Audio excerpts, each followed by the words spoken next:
Video número 65. Seguimos con la teoría del valor de Marx. Vamos a completar las ideas principales en este video.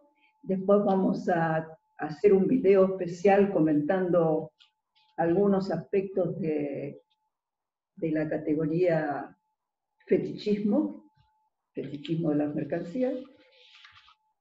Y con eso concluiríamos lo atinente a Marx, y revisaríamos algunos aspectos de historia y pensamiento sobre el dinero que se derivan de lo que hemos analizado y nos introduciríamos así en la unidad del dinero. Entonces, nos habíamos centrado en la categoría de valor, valor entendido como trabajo abstracto, y hay aspectos importantes a señalar en esta categoría. Cada trabajo específico que se realiza dentro de la sociedad, en parte es resultado, integra y forma parte de lo que Marx denomina un sinnúmero de fuerzas de trabajo individuales. Es decir, como si toda la fuerza de trabajo de la sociedad, dice Marx, materializada en la totalidad de los valores que forman el mundo de las mercancías, representase para estos efectos una inmensa fuerza humana de trabajo. Está hablando de una única fuerza humana de trabajo, aunque es la sumatoria, no obstante ser la suma de un número de fuerzas de trabajo individuales. Entonces, acá aparece nuevamente la idea de la visión de totalidad, donde lo que Marx no está explicando es el trabajo individual o cómo cada trabajo individual se refleja en determinada mercancía respectiva, sino a lo que está aludiendo es una totalidad, un sistema que denomina fuerza de trabajo, fuerza humana de trabajo. Bien, algunos aspectos que tienen que ver con lo cuantitativo. ¿Cómo medir esta fuerza humana de trabajo? Bien, cuando recorremos la bibliografía, hay bastante coincidencia en hablar de una medición a partir del tiempo. Así, el trabajo, en principio, se mediría en tiempo de trabajo. Claro, esto también vuelve a generar problemas, porque ¿cuánto tiempo? También es posible, así como siempre ha sucedido con los parámetros de valor o con la intención de buscar un patrón de valor, el tiempo de trabajo para producir una determinada mercancía puede variar. Variar según la habilidad o la organización del productor. Entonces, esto también introduciría nuevamente la misma incertidumbre que sucedió, a la cual se enfrentó Ricardo cuando intentó medir el tiempo de trabajo. Y acá está el cambio, precisamente insistiendo en lo que comentábamos recién. No se trata de conectar una mercancía con el trabajo específico y la cantidad de trabajo específico que posibilitó su producción, la producción de esta mercancía, sino de conectar cada mercancía como parte de ese sistema total, integral, de fuerza humana de trabajo al que aludíamos recién. Entonces, ¿cómo podemos imaginarnos, cómo podemos acercarnos más a tratar de entender visualizar esta totalidad, este sistema de toda la fuerza humana de trabajo? Bueno, se trataría en principio de un concepto promedio y dinámico. ¿En qué sentido? Que la posibilidad de asociarlo con una mercancía tiene que ver con el promedio de tiempo de trabajo que se requiere para producir esa mercancía en función de las condiciones imperantes normales de producción, es decir, no las de determinada empresa o las de determinado trabajador, sino sería algo así como la frontera tecnológica de producción de esa mercancía, con un grado promedio de destreza y habilidad, o sea, de productividad del trabajo, también en referencia al sistema. Entonces, lo que se está queriendo decir acá es que la capacidad de trabajo de una sociedad conforma un sistema extremadamente complejo. Esa capacidad de trabajo en abstracto es la verdadera riqueza que tiene esa sociedad y se expresa de manera indirecta y mediada en cada mercancía. Aunque esta aproximación, vuelvo a insistir, no tiene que ver con la posibilidad de conectar cada mercancía con una partecita de esa fuerza de trabajo. Bien, hay otro elemento importante cuando nos aproximamos a este intento de cuantificar el tiempo de trabajo. Y esto es claro y se puede observar. Obviamente, el valor de una mercancía tiene relación directa con el tiempo de trabajo que se destina o que es necesario para su producción. Y es cuando estamos con todo el sistema de fuerza de trabajo y tratamos de hacer una determinada relación con cada mercancía, en principio lo que surge es una relación directa, una relación positiva en cuanto a una mercancía vale más en la medida que su producción es más trabajosa, requiere más tiempo, más complejidad, siempre teniendo como parámetro los datos de frontera tecnológica, capacidad de los trabajadores promedio. Ahora, también es cierto que el trabajo, si es más productivo, entonces reduce el valor de la mercancía. Es decir, no es un concepto fijo tampoco, porque el cambio tecnológico lo que permite son incrementos de productividad del trabajo. Y acá aparece esta noción de productividad del trabajo, que guarda una relación negativa con el valor. Es decir, paradójicamente, a medida que el cambio tecnológico se impone, el tiempo de trabajo, de esfuerzo necesario para invertir en la producción de una determinada mercancía se comienza a reducir. Esto también ha originado una serie de problemas. Por ejemplo, se podría, sí, y esto de hecho hay estudios y hay trabajos que lo hacen, lo que sí se puede hacer es tomar una determinada masa total de trabajo, es decir, por ejemplo, nos podríamos aproximar a el total de horas de trabajo que se trabajaron, paradójicamente, total de horas que se trabajaron en la República Argentina, por ejemplo, durante el año 2019. Esto con datos del Ministerio de Trabajo, con datos de empleo, con datos de producción, con datos de INDEX, se podría tener una estimación de cuántas horas totales trabajó la población argentina. Por supuesto, como totalidad, como dato. Y después se puede obtener el dato de una cantidad de mercancías y hacer la división. Entonces tendríamos una especie de promedio del tiempo de trabajo que se destinó a una determinada mercancía. Esto se podría hacer, por ejemplo, el cálculo.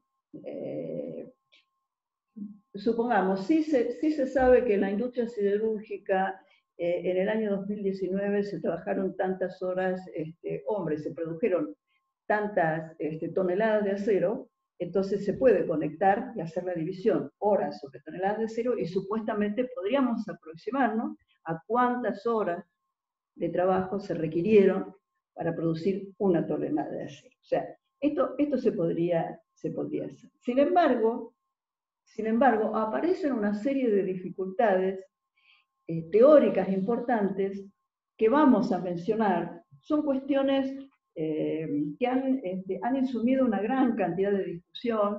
Obviamente no las vamos a agotar, pero sí seguimos con nuestra metodología de plantear sistemáticamente preguntas y transmitirles a ustedes, compartir con ustedes las dudas, no las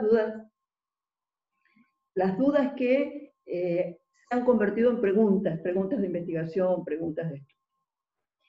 Bueno, fíjense que a medida que se hace cada vez más compleja la producción y el cambio tecnológico se acelera, hay un dato que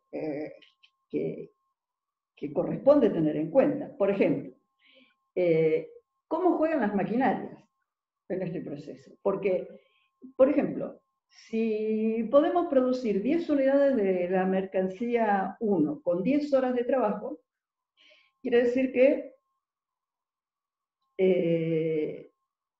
el valor promedio de esta mercancía es 1 hora de trabajo. Nos fijamos la mercancía B, esta es la mercancía A. La mercancía B, exactamente lo mismo, 10 unidades, llevan 10 horas, insumen 10 horas de trabajo, también podríamos decir que esta mercancía tiene el mismo valor que la otra, 1 hora de trabajo. Sin embargo, la mercancía B utilizó una cantidad de maquinaria muy superior a la mercancía A. Y esta maquinaria, esta maquinaria constituye trabajo, porque la maquinaria también en su momento fue una mercancía y por lo tanto tiene incorporado una parte de esa masa de trabajo general. Entonces ahí lo que aparece es que este tipo de relación promedio, como estábamos planteándonos, se complica en función de la composición, lo que se denomina la composición, podríamos decir, de factores de producción, utilizando un lenguaje más neoclásico, en cuanto a que las mercancías que son más intensivas en capital tendrían que tener una pauta de medición diferente a las que son más intensivas en trabajo vivo, en trabajo manual.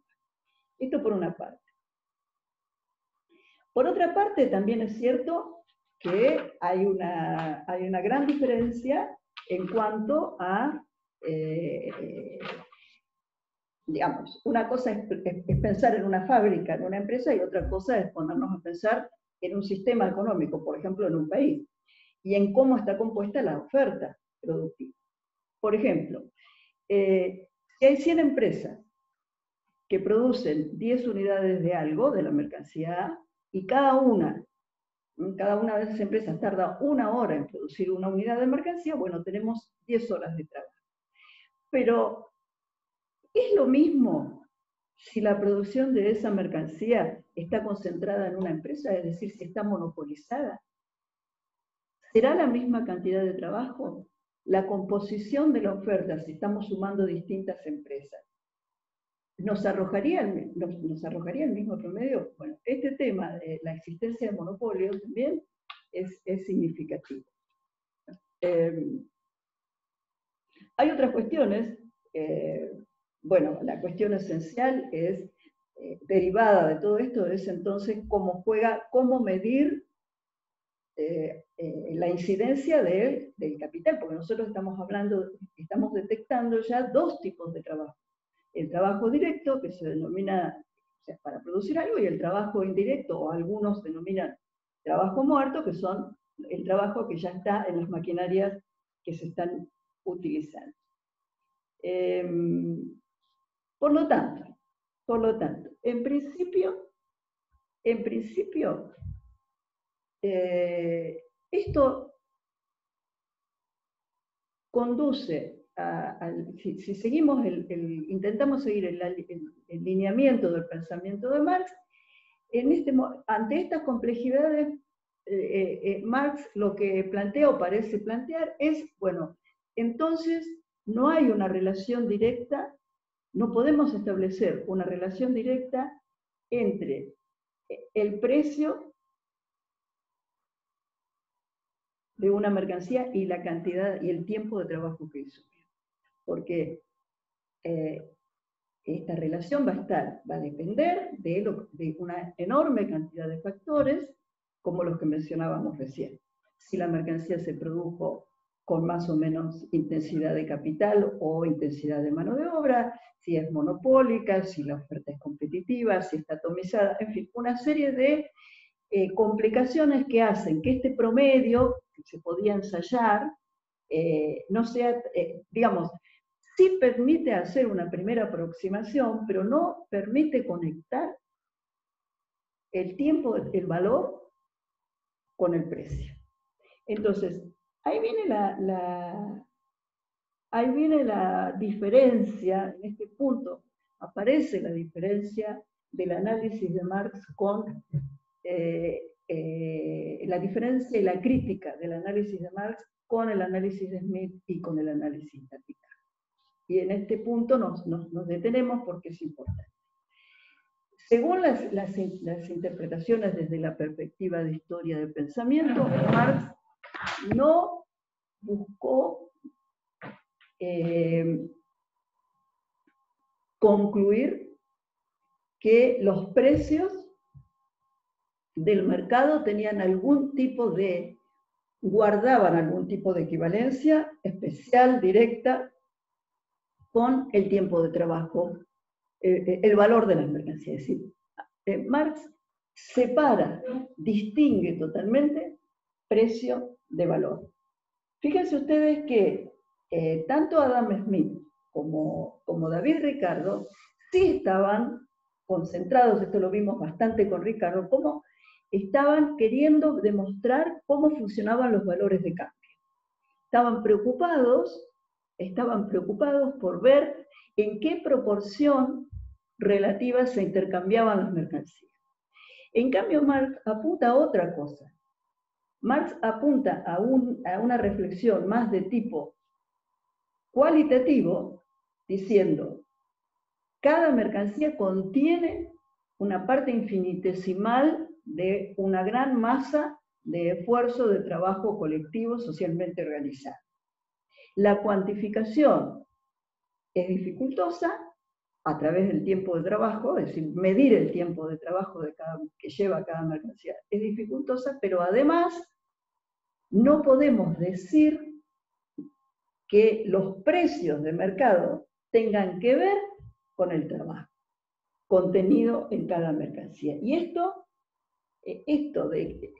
esta conclusión de que el valor es distinto al valor de cambio para Marx, sí es una novedad, una innovación y una gran diferencia que Marx plantea con los clásicos.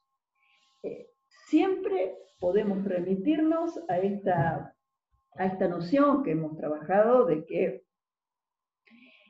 Marx está moviéndose siempre en el plano de la esencia y de la apariencia, es decir, su metodología consiste en observar cómo aparecen los fenómenos y después tratar de, mediante la abstracción y la reflexión, ver qué hay detrás realmente de esa apariencia de los fenómenos. Entonces, en este caso, aunque parezca sencillo, es muy importante señalar que Marx descubrió que las mercancías son trabajo, tienen un proceso de trabajo, de esfuerzo oculto acumulado. Y si ustedes piensan observa, en nuestro sentido común, es así. En el intercambio, en la compra y venta, en lo que se va a llamar la apariencia de los negocios, de los intercambios, en realidad no tenemos noción. No tenemos noción, no incorporamos, no estamos mirando el esfuerzo productivo que hay detrás de cada mercancía. Eso sería lo que no se ve. Y David Ricardo estaba, por ejemplo, Ricardo estaba todavía trabajando con la idea de que lo que se ve es igual a lo que no se ve. Entonces, Ricardo sostenía, pensaba, señalaba que en el intercambio tendría que aparecer algo relacionado con el trabajo y el esfuerzo que cada mercancía tiene incorporado. Mientras que para el análisis marxista, el precio es algo que se ve, que se percibe, pero es un fenómeno netamente de apariencia. Es una apariencia, hay que ver qué hay detrás de los precios. Y entonces, detrás de los precios hay muchos fenómenos que están mediando hasta poder conectar, si se pudiese, ese precio con el valor de una mercancía. Fíjense ustedes que a Ricardo ya lo señalamos, pero vale la pena recordarlo nuevamente. Ricardo, digamos, trabajó, investigó de manera distinta. Él planteó el axioma: el valor de cambio de las mercancías es proporcional al tiempo de trabajo contenido en las mismas. Ese era su axioma inicial, su hipótesis.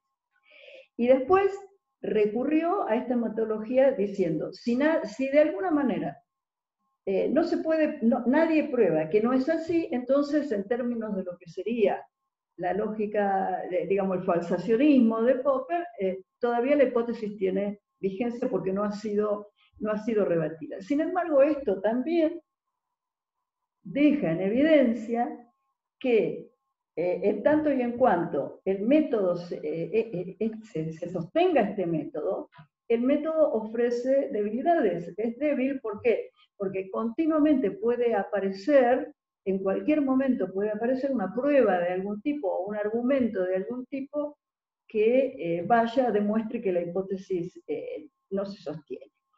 Entonces, esto hace que el pensamiento, la estructura del pensamiento clásico de Smith y Ricardo, que intentó asociar fuertemente lo que pasaba en el intercambio con el tiempo de trabajo de cada mercancía, no pudo sostenerse como argumento, y Marx opta por otro camino, que es separar. Es decir, tenemos los precios por acá y tenemos algo muy abstracto que se llama valor por otro lado. ¿Cuál es la relación entre el precio, que es la apariencia, y la esencia, que es el valor? Bien.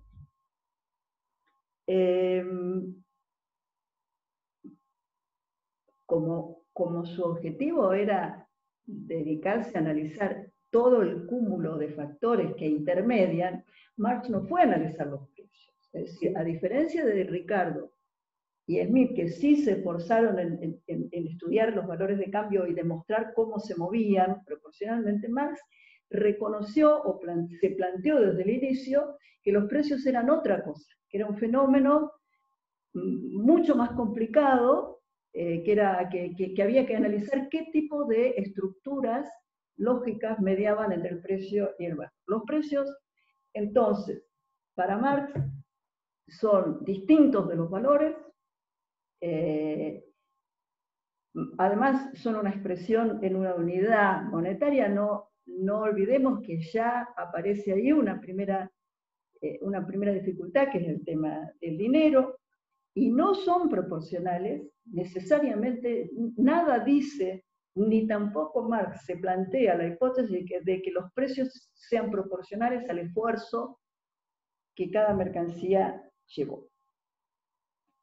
Entonces, esta explicación esta explicación de Marx sigue otro camino. Marx va a seguir estudiando otros fenómenos complementarios, como por ejemplo el dinero, como por ejemplo la acumulación de capital, y a partir de estudiar esos fenómenos va a poder avanzar en la relación entre valores y precios.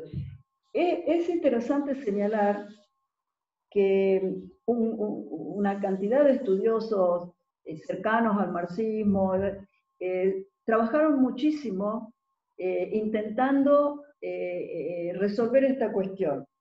Esto se denomina en la teoría el problema teórico de la transformación de valores en precios, más vulgarmente conocido como el problema de la transformación.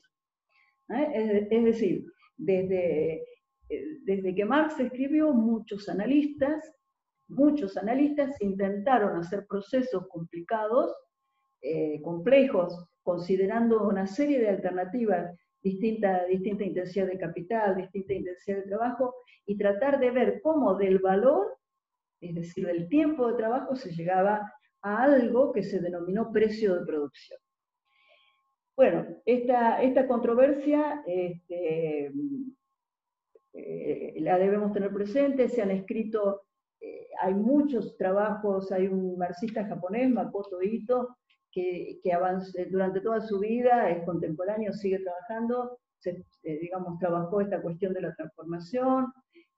Un profesor que tuve en México, Alejandro Baeza, también trabajó matemáticamente el tema de la transformación de valores en precios, pero en esta bibliografía que estamos siguiendo, la posición de Axel Kicillof es decir que estos intentos son apresurados, que para entender la relación entre valores y precios todavía hay que continuar sumando categorías y conceptos del marxismo.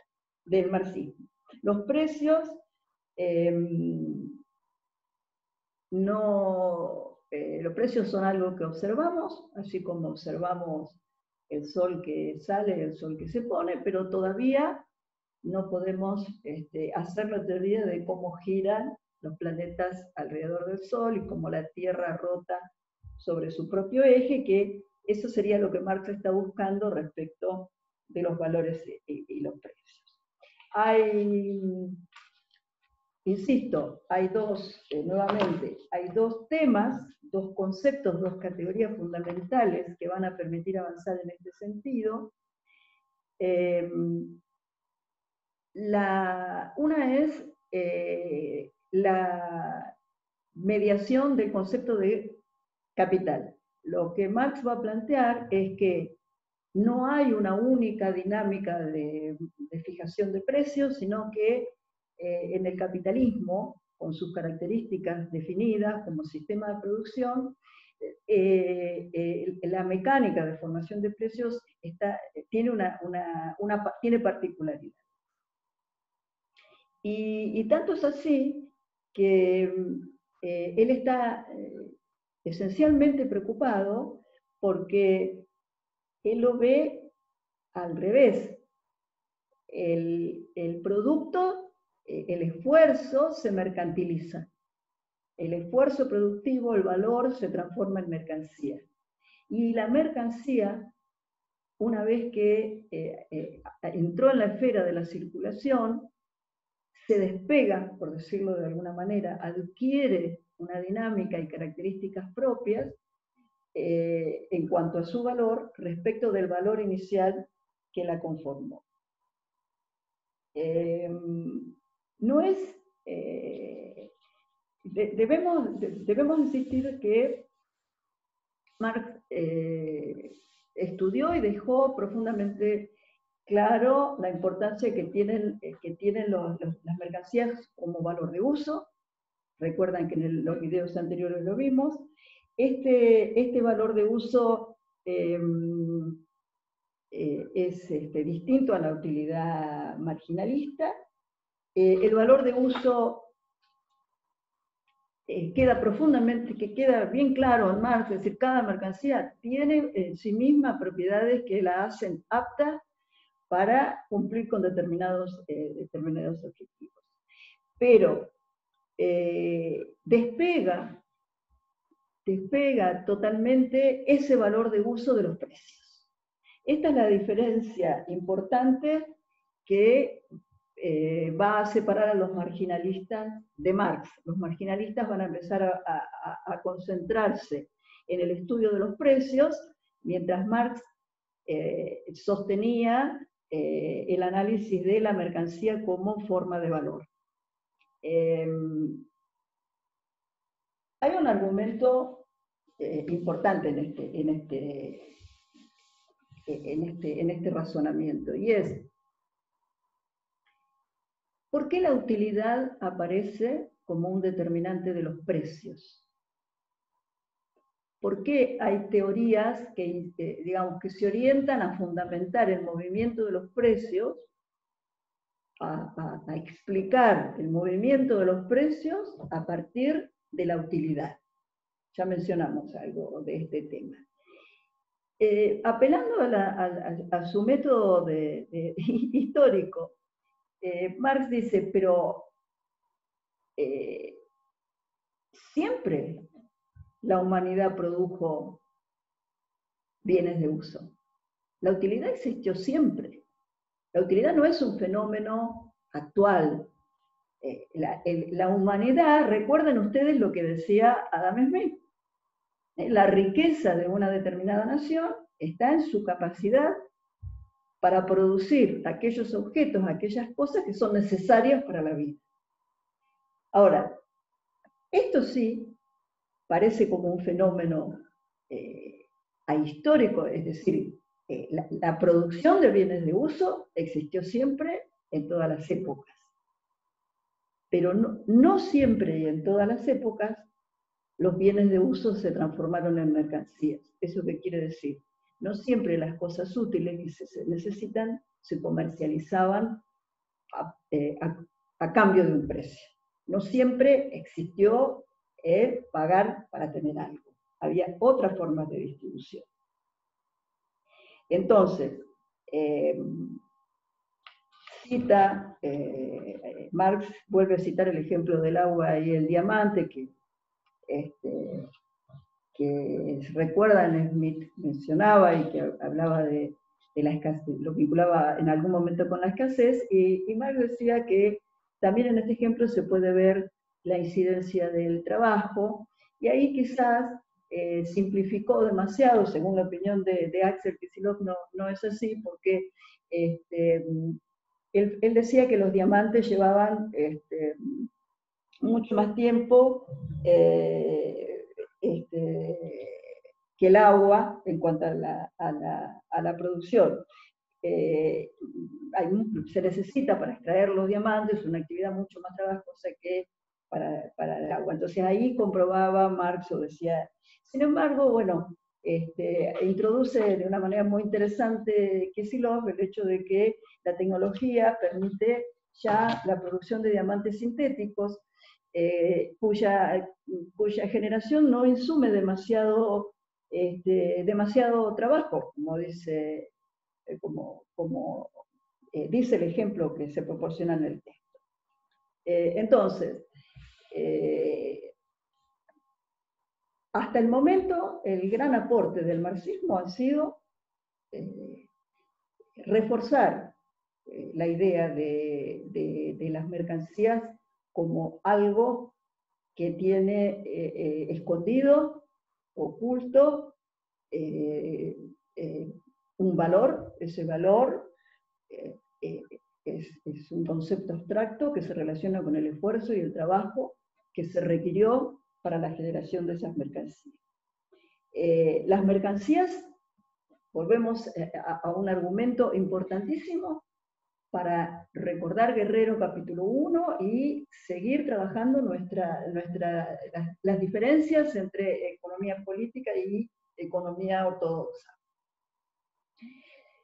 Solamente si suponemos que las mercancías son escasas, que no se pueden producir, ya sea porque no es posible técnicamente producirlas, o ya sea porque estamos suponiendo que en un momento del tiempo hay una dotación dada y lo que vamos a estudiar es cómo se trabaja el intercambio sobre esa dotación. Solamente en ese caso,